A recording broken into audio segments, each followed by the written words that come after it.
Buenos días, yo soy el doctor Raimundo Domínguez, soy residente de tercer año del Hospital de Ipreca y de la Universidad de Santiago y les voy a presentar sobre el estudio no invasivo en hombres con uropatía obstructiva baja. A modo de introducción, uropatía obstructiva baja es un conjunto de entidades clínicas que se caracterizan por una alteración del vaciado normal de la vejiga, esto secundario a una obstrucción infravesical.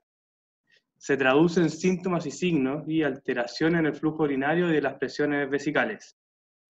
Sabemos que la causa más frecuente en hombres es el crecimiento prostático benigno, pero también hay causas, por ejemplo, secundarias al uso de medicamentos como antihistamínicos, agonistas alfa-adrenérgicos, antipsicóticos, estenosis de uretra, estenosis del cuello vesical, cálculos uretrales, etc. El gol estándar para el diagnóstico es la urodinamia, a través del estudio flujo-presión, el cual nos va a informar sobre una obstrucción a la salida de la vejiga. La Sociedad Internacional de Continencia define una obstrucción a la salida de la vejiga con un estudio urodinamico que se caracteriza por una presión del detrusor elevado y un flujo urinario bajo. Esto con o sin un residuo postmiccional elevado, generalmente en pacientes que tienen síntomas del tracto urinario inferior. ¿Cuál es el problema de la urodinamia? Que es un examen invasivo, que tiene un costo elevado y que se ha descrito hasta un 19% de riesgo de presentar algún efecto adverso, ya sea una retención aguda de orina, una infección urinaria o hematuria. Por esto nace la necesidad de estudios no invasivos en este grupo de pacientes. Tenemos múltiples opciones para evaluar a este grupo de pacientes. Tenemos la evaluación clínica, la historia clínica, el uso de cuestionarios, el tamaño prostático medido por el tacto rectal. Dentro de los estudios no invasivos tenemos el antígeno prostático, la ecografía pélvica masculina, la uroflujometría y otros estudios de investigación. Finalmente, tenemos los estudios invasivos que los reservamos para pacientes los cuales tenemos dudas en el diagnóstico. Y se incluye la cistoscopía, la urodinamia y la videourodinamia. Entonces vamos a ir analizando cada uno de estos ítems. Vamos a partir por la historia clínica. La principal presentación clínica de los pacientes con uropatía obstructiva baja son los síntomas del tracto urinario inferior. Estos están presentes hasta en un 62% de los pacientes y en un 66% de las mujeres. Y sabemos que los síntomas del tracto urinario inferior van aumentando según la edad. En hombres de 40 a 49 años se ha descrito una prevalencia de aproximadamente un 26%, dependiendo de la serie, y en hombres mayores de 70 hasta un 46%.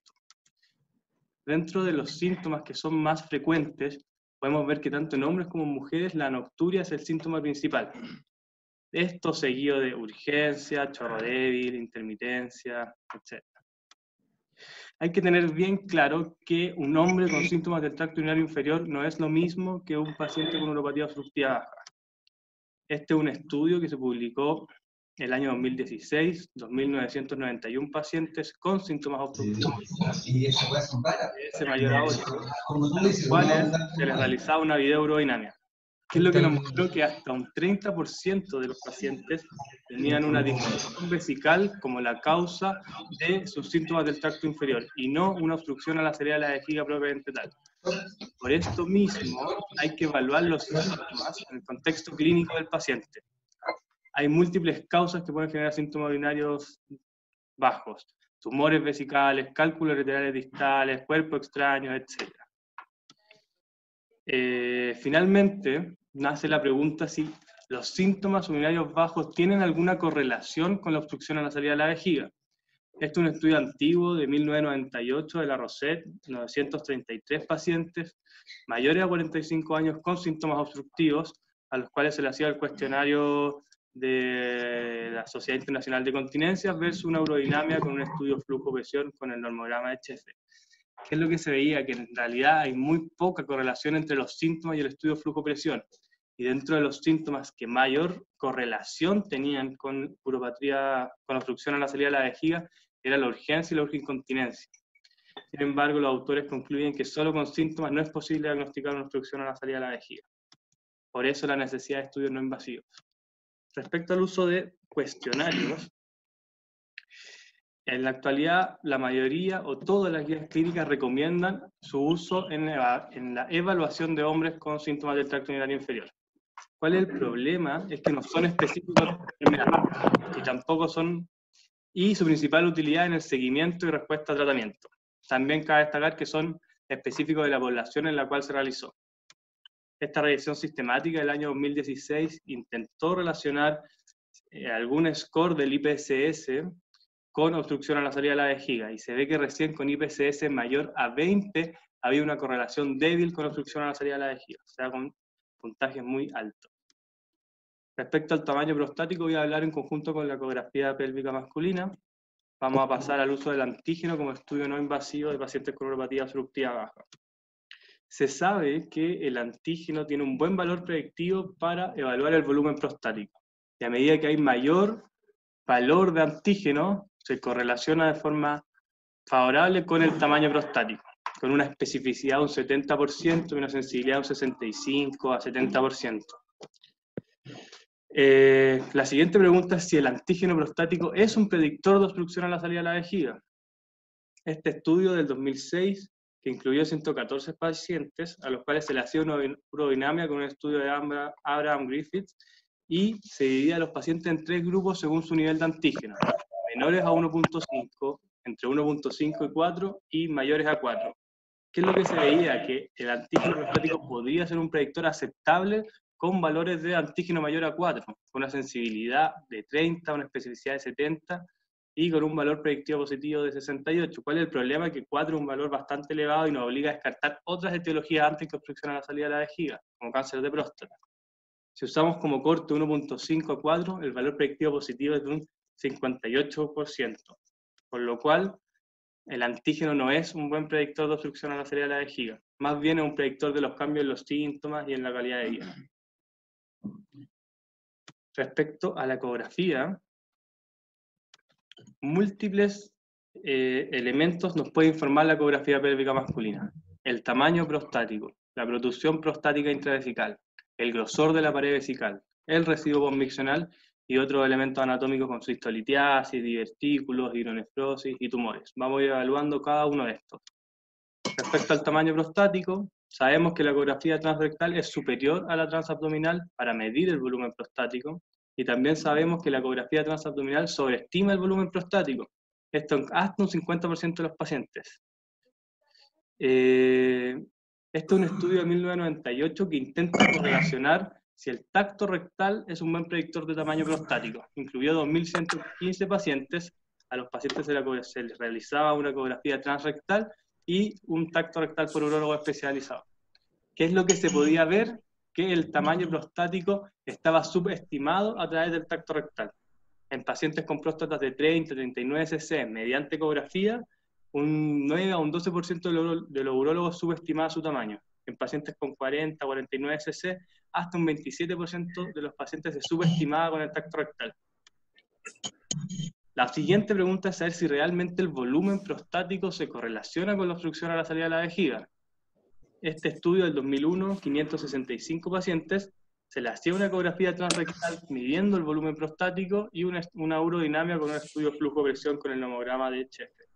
¿Qué es lo que se veía? Que efectivamente había una relación entre el tamaño prostático y el grado de obstrucción, pero este era débil y no era muy predictiva. Esta es una revisión sistemática de Malde del año 2016. ¿Qué es lo que se podía ver? Que la sensibilidad del tamaño prostático era un 72%, la especificidad un 38% y el valor predictivo un 65%. O sea, un predictor aceptable pero no muy orientador. Y como vamos a ver ahora, el alcance de la obstrucción va a depender más de la forma de la próstata que del tamaño prostático. Y esto es lo que se puede llamar la protrusión prostática intravesical, que es el volumen prostático que protruye desde la base de la vejiga hacia el lumen vesical. Se mide la ecografía en el eje sagital. Debe tener entre 100 a 200 cc en la vejiga para que sea interpretable su resultado. ¿Por qué? Con volúmenes menores se tiende a sobreestimar el IPP y con volúmenes mayores se tiende a subestimar. Clásicamente se ha clasificado en 3 grupos, 1, 2 y 3. 1 menor a 5 milímetros, 2 entre 5 y 10, y 3 mayor a 10. Este es un estudio poco antiguo, del 2003, pero fue uno de los primeros que correlacionó el IPP con la obstrucción a la salida de la vejiga. Un total de 200 pacientes mayores a 50 años con síntomas obstructivos, con un IPCS promedio de 20 y un Qmax promedio de 8.2. y un residuo postmiccional de 105 ml. Se le hacía una ecografía transrectal midiendo el IPP y se comparaba con el índice de obstrucción a la salida de la Sociedad Internacional de Continencia. ¿Qué es lo que se veía? Que aproximadamente un 21% de los pacientes que tenían un IPP grado 1 tenían una obstrucción a la salida. Los pacientes que tenían un grado 2, un 37% tenían una obstrucción a la salida de la vejiga. Y pacientes con un IPP grado 3, el 94% tenían obstrucción a la salida, con una sensibilidad de un 76% y una especificidad de 92%. O sea, un muy buen predictor de obstrucción a la salida de la vejiga. Múltiples estudios posteriores fueron confirmando lo mismo, y no solo eso. Se validó el IPP como predictor de fracaso, retiro de sonda Foley y luego una retención aguda de orina, como un predictor de progresión clínica, como un predictor de menor respuesta al uso de lo que ahora es alfa, y como un predictor de mejores resultados después de un tratamiento quirúrgico como la RTUP. Respecto al grosor de la pared vesical, fisiopatológicamente sabemos que cuando hay una obstrucción a la salida de la vejiga, en etapas iniciales de la enfermedad, el detrusor compensa con un aumento del grosor de su pared de una hipertrofia muscular. Y en esto se basan estos estudios, tanto el grosor de la pared del detrusor como el grosor de la pared vesical. ¿Cuál es el problema de esto? Que sabemos que en etapas tardías de la enfermedad se puede producir un adelgazamiento de la pared por una etapa de descompensación del detrusor. Distintas formas en la literatura se han realizado o estudiado para medir el grosor de la pared. Tenemos el grosor del detrusor, que no incluiría mucosa ni adventicia, y de esa forma se descartaría la influencia de patologías infecciosas o tumorales que podrían influir en el tamaño o en la medición. Y tenemos el grosor de la vejiga total, ¿ya? Que incluiría la mucosa y la adventicia. ¿Cuál es el problema de estos dos? Es que están influenciados por el volumen vesical. Por lo mismo, se intentó o se realizó varios estudios que evalúan el peso vesical, con la gracia de que no estaría influenciado por el volumen vesical.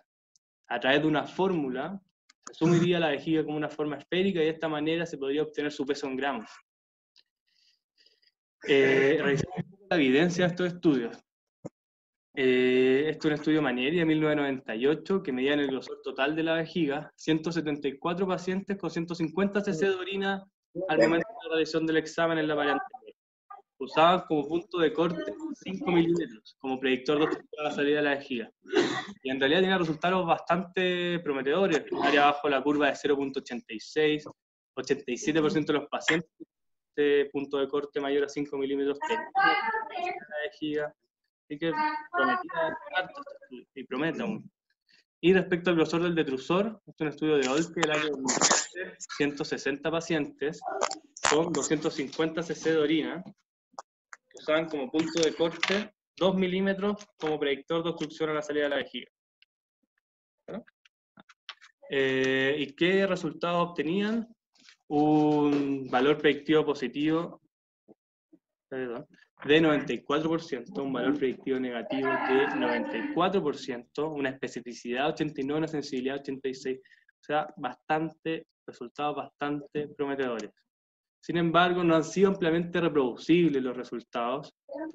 Tiene un sustento también fisiopatológico porque, como mencioné anteriormente, según la etapa de la enfermedad, falta una estandarización de la técnica. ¿Cuánto cc de orina se debe medir? ¿En qué pared de la vejiga? ¿En qué plano de la ecografía?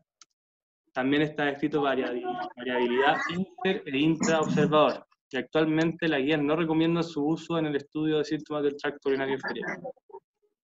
Respecto al residuo postmiccional, sabemos que puede medirse mediante ecografía, mediante bladder scan o cateterismo.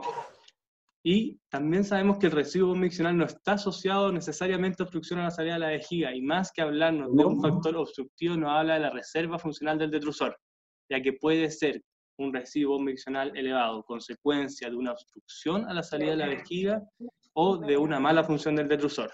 De hecho, 1/3 de los pacientes con obstrucción a la salida de la vejiga no tienen un residuo postmiccional significativo.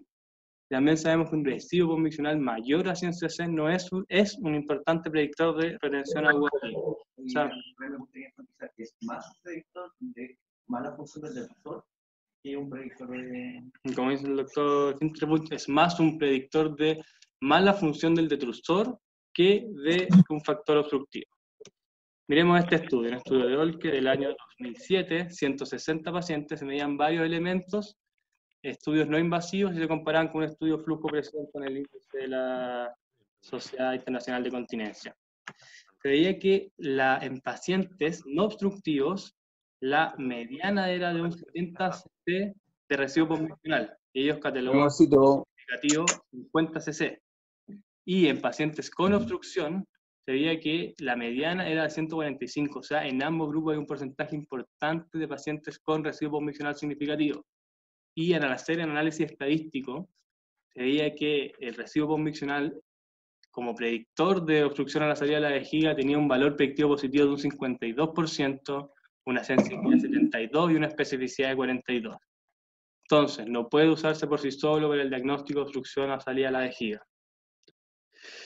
Continuemos. Respecto a la uroflujometría, sabemos que mide el volumen de orina expulsado por unidad de tiempo. Es simple, seguro, económico y no invasivo. Y es excelente como método de screening de patología obstructiva o hipocontractibilidad del detrusor. Sin embargo, requiere un urólogo capacitado en su interpretación. Varios elementos se pueden obtener de la uroflujometría. Esta es una curva normal en forma de campana. Se puede obtener el volumen orinado, el tiempo de flujo, el flujo promedio, la forma de la curva, el flujo máximo y el tiempo del flujo máximo. Los más estudiados, los que tenemos más evidencia, el volumen orinado, la forma de la curva y el flujo máximo. Respecto al volumen orinado, sabemos que a medida que aumenta el volumen vesical, aumenta el rango de vaciado. Para la estandarización de la técnica se ha determinado que un volumen mayor a 150 cc es necesario para poder tener curvas reproducibles y precisas. Y cuando tenemos volúmenes orinados mayores a 400, 500 cc, se produce una sobredistensión vesical y una pérdida de fuerza del detrusor. ¿Por qué? Porque sabemos que al aumentar el radio de la vejiga, aumenta la tensión sobre sus paredes, como lo describe la ley de Laplace, y además, al haber una sobredistensión de la vejiga, se desacoplan los filamentos de los sarcómeros y de esta manera disminuiría la fuerza tensil, según lo describe la ley de Frank-Starling. Respecto al flujo máximo, hay una gran variación de los parámetros en la uroflujometría, incluso en pacientes no sintomáticos. Es difícil definir un valor normal del Qmax, varía según la edad, según el volumen orinado y según el sexo.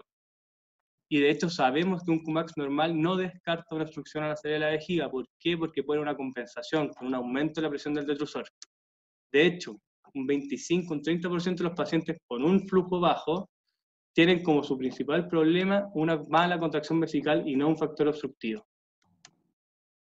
Respecto a los valores normales, es bastante variable según población. Como mencioné anteriormente, no hay unos datos claros. Está un estudio de población india. Voy a ver que en la población masculina, en hombres menores de 50 años, el Qmax era aproximadamente de 22, y en mayores de 50 años, 17. En la población femenina lo dividían en premenopáusica y posmenopáusica. En mujeres premenopáusicas, el Qmax era de 21, y en mujeres posmenopáusicas, el Qmax era de 17. Sin embargo, esto es bastante discutido. Esto es una regresión sistemática que muestra que en realidad no hay diferencia en el Qmax según edad en mujeres. Y en la práctica sabemos que tanto en mujeres como en hombres jóvenes es difícil interpretar la uroflujometría porque las conclusiones que se pueden obtener con estas son escasas. Se han intentado realizar nomogramas para poder un poco estandarizar y corregir el Qmax en relación al volumen orinado, a la edad y al sexo. Estos nos indicarían la probabilidad de normalidad. Sin embargo, su utilidad en el diagnóstico es variable. El más clásico utilizado es el nomograma de Liverpool, que se realizó en 1989, 331 pacientes y 249 mujeres. Se le realizaban 2 uroflujometrías y se medía el flujo máximo y promedio.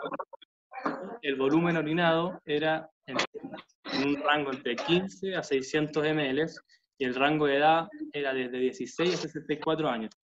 Se obtuvieron 3 curvas principales que medían Qmax versus volumen orinado. En hombres se crearon 2 curvas que una eran menores de 50 años y la otra eran mayores de 50 años, y en mujeres solamente dependiente de la edad. Sin embargo, solo tiene un valor indicativo en la población en la cual se realizó, y en la práctica no permiten realizar un diagnóstico urodinámico preciso. Respecto al punto de corte de hablar de patología, también ha sido un tema controversial en el CUMAX en la uroflujometría. Un estudio de Reinhardt que incluyó 540 hombres entre 45 y 88 años con un crecimiento prostático benigno y uropatía obstructiva baja en 12 centros de Europa. Se le hacían 3 uroflujometrías y se las comparaba con un estudio flujo-presión. ¿Y qué es lo que veían ellos? Que a medida que disminuían el valor del CUMAX, mejoraban los parámetros de sensibilidad y especificidad. Ellos definieron como punto de corte menor a 10 como predictor de obstrucción a la salida de la vejiga, compensando un poco la sensibilidad y especificidad de ambos del test.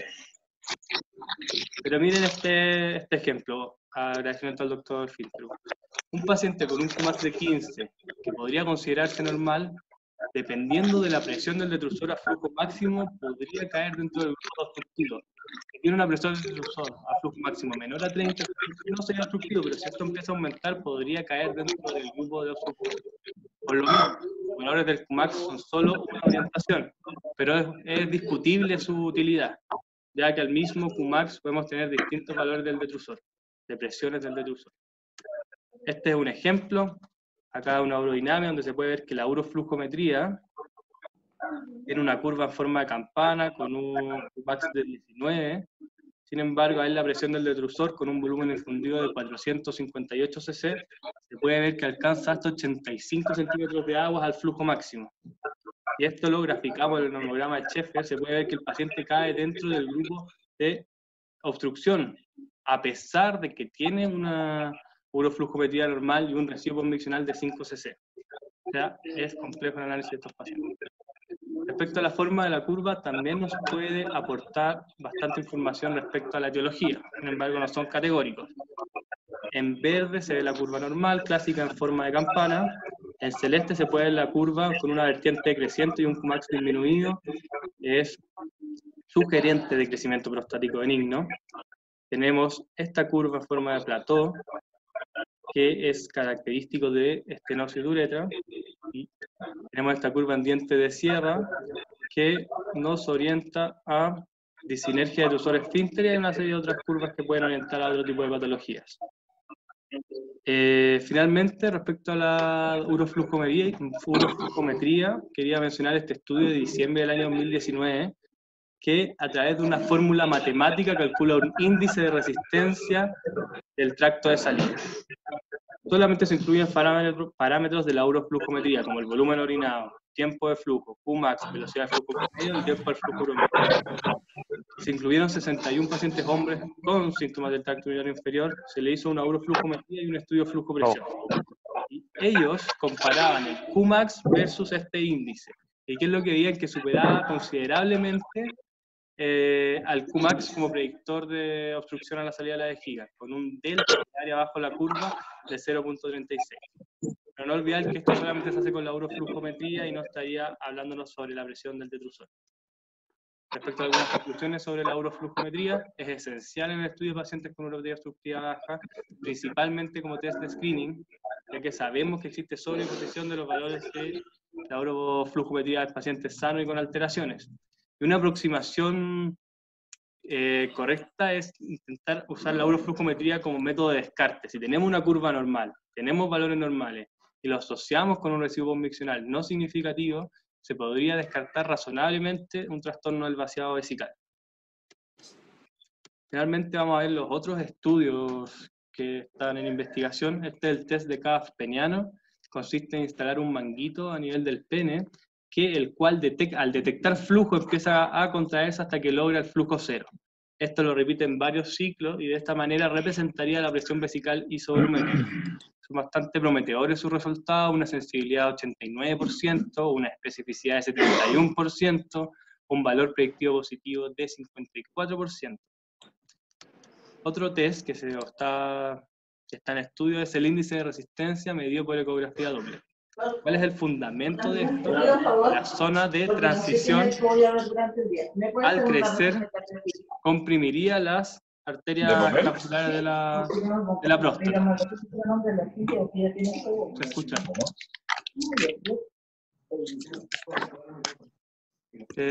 Les pido por favor que apaguen los micrófonos. Gracias. Ya. Continuando, la ecografía Doppler nos puede orientar sobre el índice de resistencia. ¿En qué se basa esto? Que la zona de transición, al crecer, comprimiría la cápsula prostática y de esta manera aumentaría la resistencia de sus arterias, lo cual se podría medir mediante una ecografía Doppler. El valor umbral ocupado es de 0.69 y nos da una sensibilidad como predictor de obstrucción a la salida de la vejiga de 78%, una especificidad de 86.4% y un área bajo la curva de 0.86. Respecto al ángulo uretroprostático, se sabe que mientras mayor es el ángulo entre la uretra prostática y membranosa, esto podría ser un predictor de mayor obstrucción a la salida de la vejiga. Y no solo eso, también un predictor de un antígeno más elevado, de mayor síntomas del tracto urinario inferior y mayor puntuación del IPSS. Finalmente, como estudio de investigación, les quería mencionar la espectroscopía infrarroja. ¿En qué se basa esto? Que durante la micción existiría una hiperemia reactiva vesical. Y si a presencia de un factor obstructivo, esta hiperemia sería mayor. Y mientras más obstrucción, mayor hiperemia. A través de la espectroscopía se hace una relación entre la hemoglobina y la carboxihemoglobina, y eso a través de una fórmula matemática se podría usar como predictor de obstrucción a la salida de la vejiga. Los resultados son contradictorios. Un estudio de Chang del 2010 muestra que en realidad no hay una correlación clara entre la espectroscopía y la obstrucción a la salida de la vejiga. Otro estudio de Farag del 2013 muestra que tiene valores muy prometedores, con una sensibilidad de 89, una especificidad de 87, un valor predictivo de 93%, con lo cual aún se mantiene en estudio. Finalmente quería mencionar esta revisión sistemática del año 2016, que incluye varios estudios no invasivos en la evaluación de hombres con síntomas del tracto urinario inferior. Inicialmente se incluyeron 2.774 trabajos, finalmente por los criterios de selección quedaron 42. Lo que quiero destacar de este estudio es que la mayoría de los test nuevos o que están en investigación, como el test peniano, como el grosor del detrusor de la vejiga, como el Doppler, el ecodoppler pidiendo la resistencia y la espectroscopía, tienen valores muy prometedores, pero aún faltan estudios que se puedan validar en la práctica clínica. Finalmente, a modo de conclusión, la etiología multifactorial de los síntomas del tracto urinario inferior requiere el desarrollo de nuevos métodos diagnósticos que nos pueden ayudar a definir las causas subyacentes con una mayor precisión. Y a pesar de que la literatura describe una serie de pruebas no invasivas que tienen buena sensibilidad y especificidad, la evidencia está un poco limitada porque hay una importante heterogeneidad de los estudios, especialmente en la determinación de los puntos de corte y la estandarización de las técnicas de medición. Finalmente, la urodinamia sigue siendo el gold estándar, a pesar de que varios test no invasivos han mostrado resultados prometedores. Sin embargo, faltarían estudios prospectivos de calidad metodológica para poder aplicar estos en la práctica clínica diaria. Muchas gracias. Muy bien.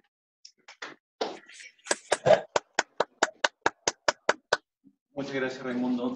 Básicamente, tener en cuenta que efectivamente tenemos herramientas que nos ayudan cuando tenemos dudas, pero como la mayor parte de ellas no tienen una comparación clara, tenemos que jugar con los valores predictivos o con la sensibilidad y la especificidad para armar una idea. Pero tenemos bastantes herramientas que nos pueden ayudar cuando tenemos una duda, si es que no queremos requerir, o sea, no queremos ir hacia el estudio de flujo-presión. ¿Alguna pregunta? Sí. Doctor Ramírez, hay que repetir la pregunta en el micrófono. Ya.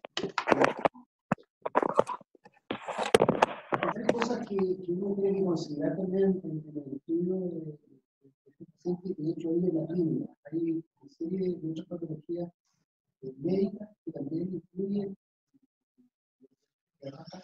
también con algunos medicamentos. Sería bueno si tú me pudieras mencionar rápidamente el diagnóstico y algunos medicamentos que puedan alterar el urinario. El doctor Ramírez me preguntó por algunos medicamentos que pueden alterar el flujo urinario. Tenemos los agonistas alfa-adrenérgicos, tenemos antipsicóticos, tenemos anticolinérgicos. Patologías médicas, la diabetes. Tenemos patologías del sistema neurológico, como ACV, trastorno, esclerosis múltiple, etc. Parkinson. Eso es importante que lo consideren.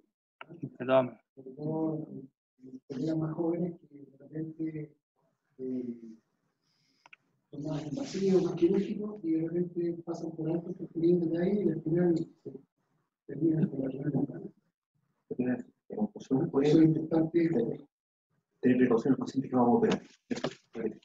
La conclusión del doctor Ramírez incluye que hay que tener consideración a qué pacientes vamos a operar y evaluar a los pacientes en su contexto clínico y no dejar de lado sus patologías de base porque pueden ser causantes o desencadenantes de sus síntomas urinarios. Hay algunos pacientes que tienen, hay algunos pacientes que tienen una urostometría que tiene un volumen indicado, adecuado, en el total, con un max bueno, aceptable con un punto medio. Eso habla de una falla vesical. Depende de los puntos. ¿Ya? Depende de mucho, es que hubo un goteo que la máquina lo detectó como si fuera un flujo completo y como toma el tiempo de la primera gota hasta la última gota, pues podemos estar pensando que no puede darnos un valor que realmente no sea significativo para el paciente. Y lo que ya es la forma de la curva. Si es una curva alargada, allá estamos pensando que efectivamente puede haber una patología como una obstrucción prostática o una falla vesical.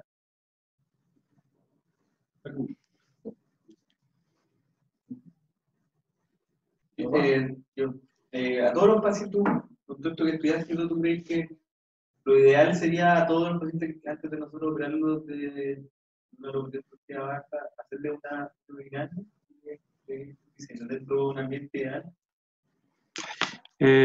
Yo creo que no. Yo creo que utilizando en forma correcta las herramientas que tenemos actualmente se puede llegar a un diagnóstico clínico suficiente sin hacer un estudio invasivo. Y de todas maneras, en pacientes que uno tiene dudas, hay ciertos elementos de la historia clínica que nos causan molestia o creemos que quizás la cirugía no sea la mejor opción para él. Sí, no sé si alguien de los que esté viendo tiene alguna pregunta. Puede abrir el micrófono. Hola. Hola. Oye, sorry, me conecté al final, pero tengo una duda. Lo clásico que te llega en la consulta o en el hospital o fuera es que llega el paciente llega ya con una uroflujometría y una eco con medición de residuos, ¿vale? ¿Ya? ¿A cuál le dais más importancia desde el punto de vista de empezar con terapia o indicar procedimientos, por supuesto? Y principalmente, ¿qué pasa cuando la uroflujometría está normal y el residuo está alterado en una próstata que no es tan grande, una grado 1, una próstata relativamente chica? Ya. Hay que pensar que el residuo conviccional lo que nos va a estar informando es de una mala función del detrusor. ¿Ya? Entonces, siempre hay que analizarlo en conjunto con la uroflujometría. Si la uroflujometría tiene un patrón claramente obstructivo, con un Qmax bajo, con una curva de características prostáticas y un residuo conviccional elevado, nosotros podemos pensar que tiene una uropatía obstructiva baja secundaria y un crecimiento prostático. Pero si tiene una próstata chica, tiene un residuo conviccional elevado y tiene una curva que es baja, uno podría pensar que tiene una hipocontractilidad del detrusor o una falla de la contractilidad. No, pero te lo pregunto directamente. Por ejemplo, un paciente que tiene una curva normal, ¿ya? Una próstata chica y que claramente me señalan que tiene residuo alterado. El paciente viene preocupado porque el ecografista y le dijo, ¿sabes qué? Te queda un poco inflamada la próstata y viene con un residuo y quedaste con un poco de orina adentro. Habría que ver primero las condiciones. Empiezas terapia, no está tan sintomático, pero le preocupa o realmente la repite, principalmente por las condiciones que muchas veces no sabes cómo se hizo el tema, cuánto aguantó, cuánto líquido, etcétera, etcétera. En este contexto, primero hay que ver las condiciones en las que se tomó la ecografía, descartar que haya ahí una sobredistensión vesical y si el paciente orinó en las formas normales con la uroflujometría, hay que ver que los exámenes estén bien tomados. Si ambos están bien tomados y son representativos de lo que tiene el paciente, hay que analizar si tiene alguna otra patología que pueda explicar una hipocontractilidad del detrusor. Si no tenemos nada, podríamos hacer una prueba terapéutica y ver si responde al uso de la tamsulosina, algún otro medicamento. Vale. Claro, hacer... contexto clínico. Después hay que ver si hay patología de base como diabetes y repetir los exámenes. Ya, o sea, sería una opción también no iniciar un tratamiento y a lo mejor hacer un segundo control con pedirle los exámenes. Repetir exámenes y evaluar un poco más de cerca lo que es a nivel, no sé, cartilla miccional, como para que después te traiga una dinámica que no sea una foto puntual. Porque yo le doy mucho valor a la urofurgometría, bueno, cuando está bien hecha. Sí, idealmente más que la medición de residuos. Sí. Ya, vale, cuídense. Eso. Sí, hay que evaluar al paciente en completo y repetir los exámenes porque sabemos que la estandarización es difícil y los resultados pueden ser variables entre observadores e interobservadores. Vale, gracias.